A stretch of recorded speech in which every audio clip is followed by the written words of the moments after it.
you'd rather just get something like a credit card, which I'm going to talk about here in a little bit, or something like that, to where if you had a little bit of fund money and you're working and you'd rather pay it back later, that's okay. But the overdraft protection is not there really just to kind of use as a credit source. It's there for emergency. That's really what you want to use it as. Did I answer your question okay? You guys have any questions on that? Because I know that was my whole spiel about the first part about keeping a good checkbook register. I don't want to see you guys later on get a whole bunch of these fees. Because I see them anywhere from $90 to, I've seen one up to $300 and something in overdraft fees. Yeah, it's happened to me before. Yeah, you want to tell your experience of overdrafting your account? I can't remember what happened, but I've had numerous times where I haven't kept a very good check register here, and I have too much money, or I don't have as much money as I thought I should, and who knows. But one time, yeah, I went to the movies with all of my friends, and they all wanted me to buy their movie ticket, and because she had the debit card and they didn't. Because I was the one with the money, and so I ended up buying like $40 worth of movie tickets, and I didn't have enough money, but I thought I did because I said I did. This lovely little thing right here, and I get home and like negative $30 in my account. And I'm like, great, my pocket's on me.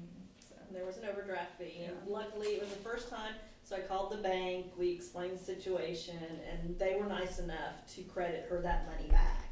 But I told her that that's normally a one-shot deal with your bank. They don't really care about your sob story of why you did it. And then like the nice thing about keeping these is I had a whole like return exchange, like buying something online issue, and I had like $30 in my account because I don't make very much, so down to like zero at the end of every month. And online it said I had like $140. And I'm like, well, awesome, but that's not my money, and where did it come from? And so you go back and you realize like I had like some company like give me money back when like it wasn't supposed to happen. So there's always the possibility that they take money from you when that's not, when you didn't even like buy anything from them, or they charge you twice, and so stuff like that happens all the time. That happens too.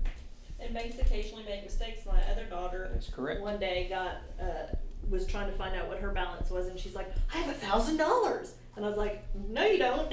And we went back to the bank, and the person who had made the deposit out, the numbers were really hard to read, and so they deposited the money into Charity's account, and she, as a 13-year-old, thought that was her money and she could spend it, and we had to go to the bank, and they're like, oh yeah, oh no. So they took that money out, but you could think that you have money you don't really have. As bankers, we are professional, but we are humans. We make mistakes. I've made one or two before. I don't like making mistakes, but it happens, unfortunately.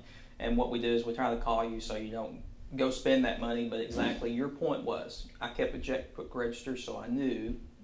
I didn't know what that was, but I knew it wasn't right. And that's the point I wanted to get to you guys. As long as you keep that, you won't have to worry about it. Because if something does big happen, you won't say, well, what is this? You can look back and say, okay, something's not right here. Let me look. And I have people call me all the time, and you guys are more than welcome to ever call me, if you need me. I still have people. I have lots of college kids call me that I've helped. I don't mind giving you guys the down low. I just bought 15. But that's pretty much it on the good. It is a good habit. And the reason I put the good is it's a good habit to get into. You get into these good habits, I don't think you'll have a worry in the world. You'll be just fine. Most of the kids who do keep your checkbook register, don't give out their PIN number, don't do anything like that. Keep things real simple. Never have a problem, never have to stress about it.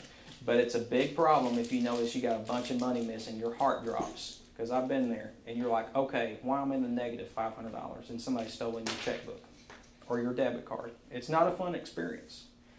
So you don't want to be at fault on that end. Because there's very limited stuff we can do if you give out your PIN number. Those are the main two things I want you guys to know, because usually what happens is it's college kids, they didn't know. Nobody told them.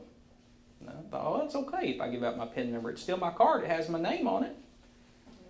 That's right. You're the responsible owner. So giving out your PIN number is pretty much just letting them steal money. So do you guys have any questions about that at all? No? Okay. And I think the online banking is amazing now. It is. Because when I was in college, I couldn't go online and check to see if I forgot to write something down. And I check my online every day, like every single day. Online banking and e-statements are wonderful. E-statements are because of the mail fraud. They're all wonderful. They're all free now, so there's no excuse not to have them. Internet banking, you have a user ID, password, get on there just like that. You can look at your history. You can look at what's coming out right then. Ours is pretty awesome. You can actually see stuff I can't see yet. So it's very advanced. And we want it to be that way, because if you have fraud on your account, we want you to tell us before it hits. That way we can get in there and stop it for you, so you don't have to go through the pain, have to come up there, file dispute, and all that good stuff. And I hope you guys never have to go through that. But if you do, you know, I want you guys to kind of know where it may have happened, and what could you, maybe you could have done something to prevent it from happening next time. Because more than likely, at least 2 of you will probably have fraud hit your account, unfortunately, with the statistics they are the way they are today. Half.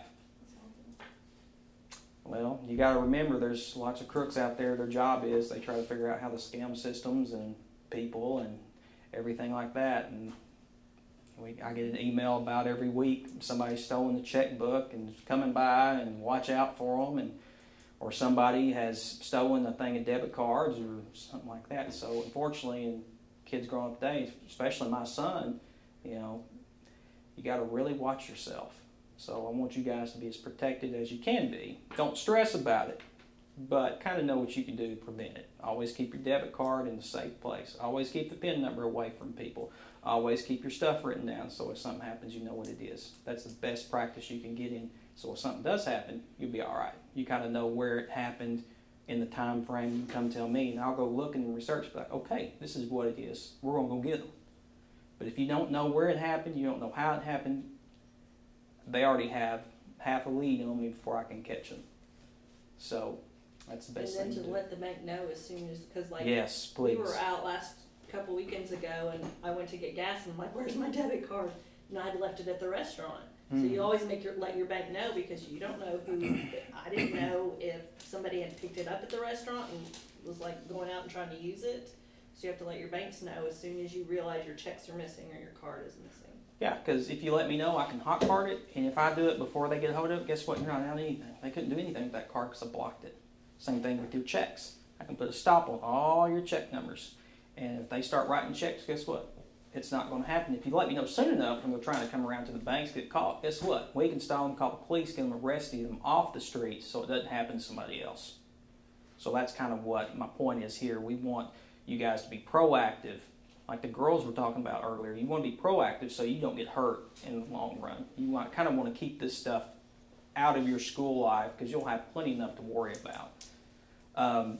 But the bad, I want to go over the bad because there's some bad stuff that people are probably going to try to sell you. Credit cards, which it is good that I believe now the law is, the Obama passed, is they can't be selling credit cards unless they're 18 now. Used to, that was not the case. You know, you could be below 18, they could start trying to sell you credit cards. And as soon as you turned 18, boy, you were ready to hop on and get a credit card. Well, there's lots of stuff they don't tell you about credit cards. Credit cards are the most expensive form of borrowing money. There's no ifs, ands, or buts. I think I looked for you guys, and right now, the normal rate has jumped from about 8.5%, 10% to about 16.99 to 22. Reason is because of the college deal, where the kids, most of their bulk of the college kids is kind of out now. I think they got to be a little bit older.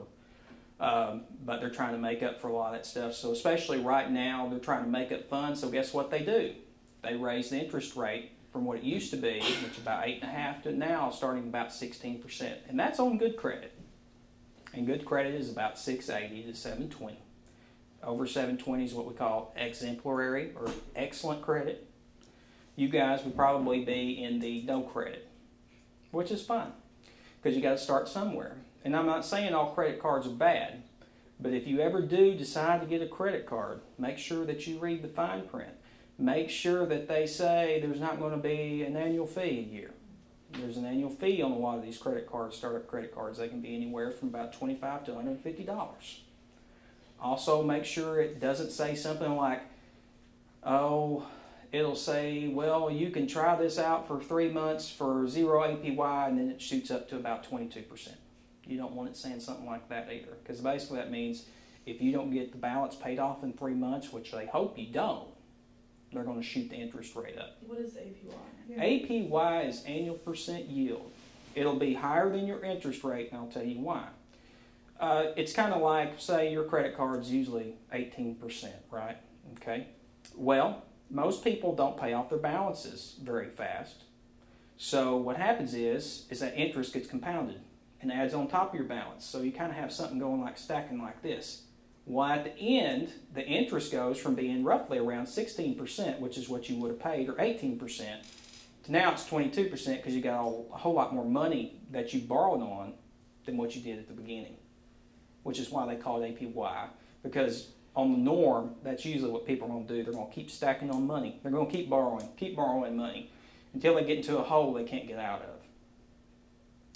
So that's kind of where it came from. And the good thing is it's on CDs too. But that's a good type of an account there. A CD is like you had $500, you put it in savings. It's also a compounding interest rate, but it's a good compounding interest rate. That means that's money the bank will pay you to keep adding onto your CD. And do you guys understand what he talks about when he's talking about the interest rate you pay on a credit card? Interest rate is about what you pay extra to them. Say if you wanted to pay them, you had $1,000, right?